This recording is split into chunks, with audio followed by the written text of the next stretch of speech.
चूंकि हम लोग जो अपना दुख है झेल रहे हैं, तो मैं बताना चाहूंगा कि अगला बार हो तो इससे भी भव्य हो और ये दुख किसी भी अध्यक्ष, उपाध्यक्ष या सचिव को झेलना ना पड़े। मैं बता रहा हूं, हमें भगवान के पूजा में किसी भी प्रकार का ऐसा बात अगला साल से नहीं करना है जिससे पूजा बाधित हो। हम लोग लगभग 6 साल से हमारे माननीय मंत्री जी को हम लोग जान रहे हैं। जब भी इनके पास हम लोग जाते हैं तो हमें कहते हैं कि बड़ी बड़ी कामें करो, बड़ी बड़ी काम करो, और इनको हम लोग बड़े बड़े काम करते हुए देखे भी हैं। और कुछ लोग ये बता रहे थे कि ये फलाने का ये इशारे से ये पूजा ये वो। मैं उनको बोल देना चाहता हूँ कि हम लोग पूरे जीवन मंत्री जी के भक्त रहेंगे, रहेंगे। इसमें किसी भी व्यक्ति को कोई तकलीफ है तो उससे मुझे कुछ भी बिगड़ने वाला नहीं है। हम मंत्री जी के भक्त हैं तो हैं, लेकिन उस भक्ति को, हमारे भक्ति को ठेस पहुंचाकर भगवान श्री कृष्ण के भक्ति को कमजोर ना करें। इसलिए जय हिंद, जय भारत। हम सर को बुलाना चाहेंगे और खुले मन से आज मैं इसलिए कहना चाहता था, मैं मंत्री जी का भक्त हूं और रहूंगा आजीवन।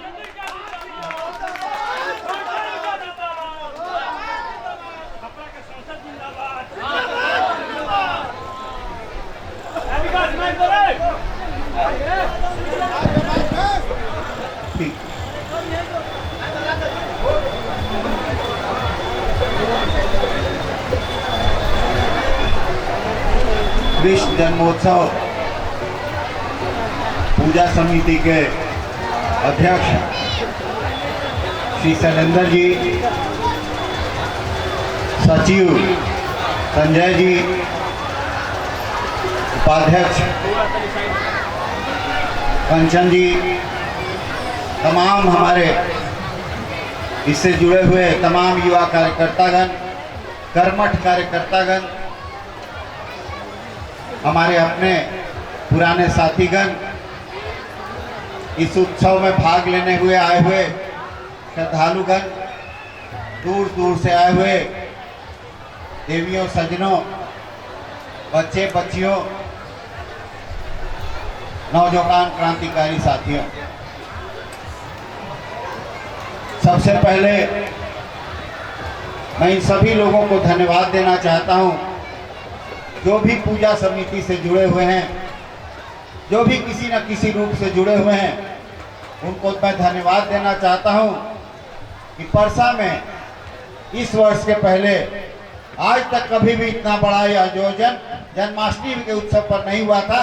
इन बच्चों ने करके दिखाने का काम किया है, इसलिए ये इनको हम शाबाशी देना चाहते हैं, इनको शुभकामना देना चाहते हैं अपनी ओर से कि आने वाले समय में और भी बड़े बड़े कार्यक्रम और भी बड़े बड़े आयोजन करने का ये काम करेंगे।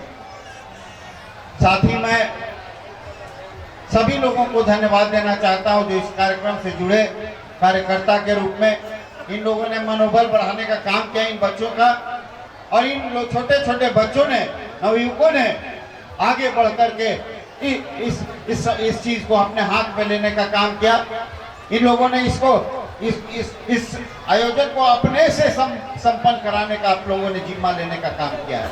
इन लोगों को धन्यवाद है, शुभकामना है कि आने वाले समय में और भी अच्छा काम करने का काम करेंगे। ये 6 दिनों से चल रहा है कार्यक्रम।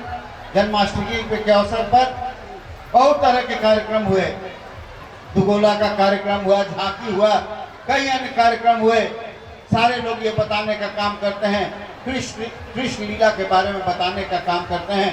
कैसे थे हमारे कृष्ण भगवान, जिन्होंने कई लीलाएं की, बाल लीला से लेकर के उन्होंने जो महाभारत में जो युद्ध हुआ उसमें उनकी क्या भूमिका रही, ये सारे चीजों को लोगों ने बताने का काम किया। और उसी के कड़ी में आज जागरण का कार्यक्रम रखा गया है। थोड़ा माल्यार्पण का कार्यक्रम जरा ज्यादा हो गया है, इसलिए आप लोग अधीर मत होइए। मैं ज्यादा भाषण नहीं दे करके जल्दी ही इसको शुरू कराने का काम करूंगा। तो देवियों और सज्जनों, आप सभी जानते हैं भगवान कृष्ण का जन्म कैसे हुआ, किस तरह भगवान थे। बाल लीला उन्होंने दिखाने का काम किया। ऐसे भगवान थे जो माखन की चोरी भी करते थे तो उनको चोर नहीं करती थे, और माताएं बैठ करके उन्हें दुलार करती थी, उनकी सेवा करती थी, और उनको और भी माखन खिलाने का काम करती थी। ऐसे भगवान थे, ऐसी लीला थी उनकी, ऐसी मनमोहक लीला थी कि भगवान को दुलार से को छोड़ के कभी भी उनको दूसरा चीज लेने का काम नहीं किया। आप सभी जानते हैं किस तरह से महाभारत का युद्ध हुआ और श्री कृष्ण किस तरफ थे। श्री कृष्ण के मामले में एक ही बात कही जा सकती है कि कहीं भी रहे पाप का साथ उन्होंने कभी नहीं दिया, हमेशा धर्म के साथ रहे। उन्होंने पाप का नाश करने का काम किया है और वही सीख हम लोगों को लेने की आवश्यकता है। धर्म क्या है, कर्म क्या है, इस बात का उन्होंने उपदेश देने का काम किया। जब अर्जुन विचलित हो गए थे रणभूमि में अपने ही समाज के अपने ही वंश के लोगों को देख करके कि मैं किस पर तीर चलाने का काम करूंगा, तभी उन्होंने भगवान कृष्ण ने उन्हें गीता का उपदेश देने का काम किया है। तो उन्होंने बताने का काम किया है कि मनुष्य का जब जन्म हुआ है माया से घिर जाता है, तरह तरह की माया उसको घेरने का काम करती है, मगर उसका काम है कि अपना कर्म करते रहो, फल की चिंता मत करो, फल तो ऊपर वाला देगा, उसकी चिंता मत करो। इसलिए कर्म प्रधान है हम लोगों का। जिस व्यक्ति का भी मानव योनि में जन्म हुआ है, उसको जहाँ भी किसी भी जगह पर जन्म हुआ है, किसी भी तरीके से छोटी जाति में जन्म, छोटे जगह पर जन्म हुआ है, गरीब खानदान में हुआ है, अमीर खानदान में हुआ है, किसी भी जगह जन्म हुआ है, उसको अपना कर्म करते रहना चाहिए। उसका फल निश्चित है, ऊपर वाले के यहाँ फल तय है, वो आपको मिलने का काम होगा, मगर आप अपना कर्म करने का काम कीजिए। तो जब तक हम लोग अपना कर्म नहीं करेंगे तब तक हम लोगों को कुछ प्राप्त होने वाला नहीं है। ये तो लिखित है, शास्त्रों में लिखित है। गीता ऐसा ग्रंथ है जिसमें इतना रहस्य है, सभी को बताने में समर्थ नहीं हो सकता व्यक्ति कि क्या रहस्य है। उसमें राजनीति है, कूटनीति है, रहस्य है, धर्म है, सारी चीजों का उसमें व्यापक विश्लेषण किया गया है। इसको पढ़ना चाहिए सारे लोगों को। कृष्ण भगवान ने जो उपदेश दिया है उसको समझने की आवश्यकता है। किस तरह से पृथ्वी पर रहे मानव को समझ में नहीं आता है। बहुत लोगों को बहुत आज तक इस पर विवेचना होती है। क्या मानव आता है, चला जाता है, किस लिए आता है, क्यों जाता है, कहाँ जाता है, क्या उसका पुनर्जन्म होता है, नहीं होता है, अपना कर्तव्य करने की क्या आवश्यकता है। अगर पुनर्जन्म नहीं होता है, हम कहाँ से आते हैं, कहाँ चले जाएंगे, इन सब बातों को समझने के लिए इन ग्रंथों का निश्चित रूप से हम लोगों को विश्लेषण करना चाहिए, उसकी पढ़ाई करना चाहिए।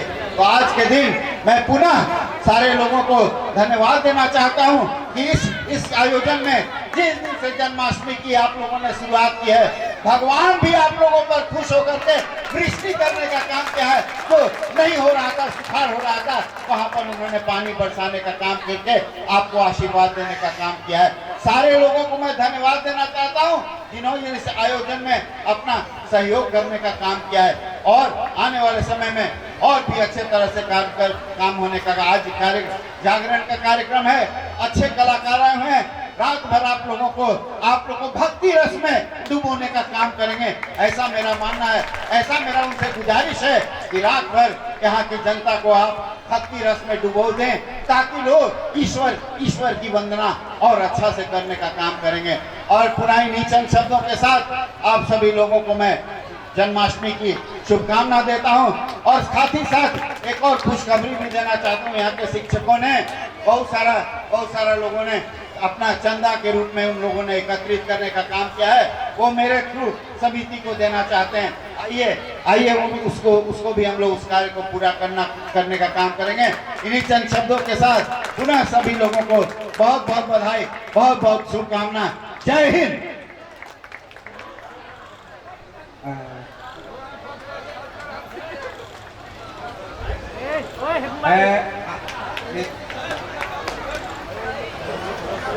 आज कई जागरण कार्यक्रम का आयोजन हम सारे शिक्षक बंधुओं के तरफ से इसका पूरा वहन किया जाता है और ये सारे खर्च हम अपने मंत्री जी के माध्यम से पूजा कमेटी को देना चाहते हैं।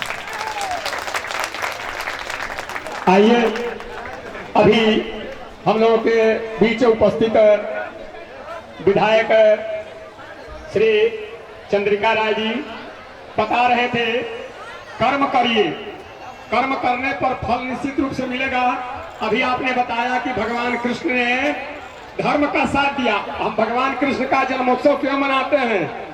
इसलिए कि उससे हम शिक्षा ग्रहण करें कि भगवान ने क्या क्या किया, हमको क्या करना चाहिए। और जैसे कि अभी पूर्व मंत्री जी ने कहा कि मल्यार्पण का काम थोड़ा लंबा हो गया है। मंत्री जी, मैं आपसे बताना चाहता हूं, पूरी जनता आपको माला पहनाने के लिए तैयार है, लेकिन समयाभाव के कारण थोड़ा सा हम लोग लग रहा है छोटा हुआ है। आप भले बड़ा माने, हम लोग तो सब लोग आपको माला पहनाने के लिए आए हैं, तैयार है, और पूरी जनता आपको माला पहनाना चाहती है। आप जो है सराहनीय काम किए हैं, आप जो है इससे लोकप्रिय हैं।